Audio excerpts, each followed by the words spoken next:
Very much, Mr. Chair, and thanks to you and the ranking member for having this hearing, and thanks to all of our witnesses for being here today. Mr. Stevenson, I want to start with a question for you. We can increase Americans' retirement savings by supporting small businesses that offer retirement plans to their employees. That's why my colleague on this committee, Senator Budd, and I are working to develop a bipartisan bill to improve the existing retirement plan startup tax credit.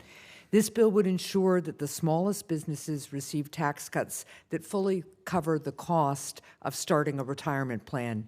Mr. Stevenson, how can expanding retirement-related tax incentives for small businesses help increase access to retirement security for their workers?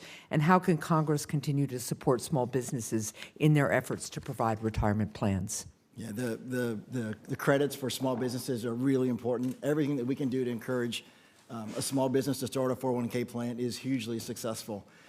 What I would add is, as a former small business owner myself, one of the things when you start a small business that you're struggling with is just there's so many things that you're wrestling with, and sometimes getting to that part, you're just trying to make sure you can make payroll.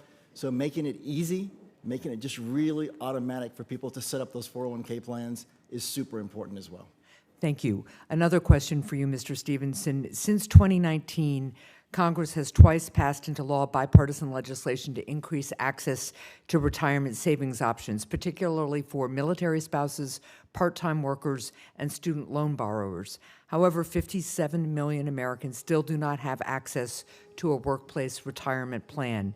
Mr. Stevenson, how can Congress continue to build on this bipartisan momentum to increase access to retirement options? Yeah, again, Secure Act 1.0 and 2.0 have just huge in terms of momentum and what they've done to create more access.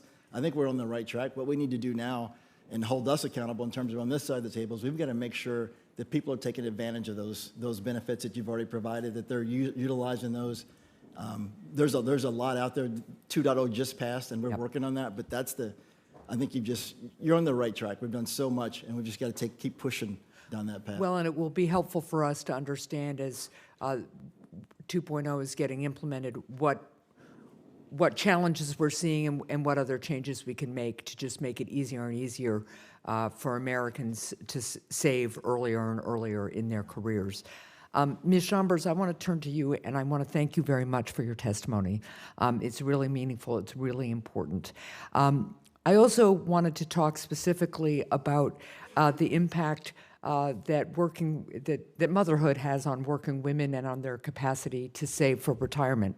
According to a recent Department of Labor report, mothers lose an average of nearly $240,000 in income over their lifetime as a result of the time that they spend caring for their kids. This lost income, in turn, reduces mothers' retirement savings by nearly $60,000. So we obviously have to do more to help moms and to help caregivers so that they can retire with dignity. As I understand it, Ms. Chambers, you have 2 children, is that right? How has your experience been trying to both care for your kids and save for retirement? So thank you for the question, because it's really important with having children. To be able to say, I know when I can leave my career, and I know that I can still provide. When the cost of living goes up, so does babysitting, so does daycare, so does everything else in this world. And until this recent strike, our wages were way behind, right? And on top of that, when school's out or daycare's out, you have to take time off work in order to stay home with your children. So any of the 401k that I'm putting into, whether I'm off for a day or 6 weeks with my children, I'm not putting into my 401k daily. On top of that, it's maxed at 40 hours. So if I work 60 hours, I'm only allowed to, or the company only matches up to 40 hours of what I work. Got it. If I don't work that 40 hours, I'm already behind. Yeah. Thank you very much. And again, thank you very much for your testimony. Thanks, Mr. Chair.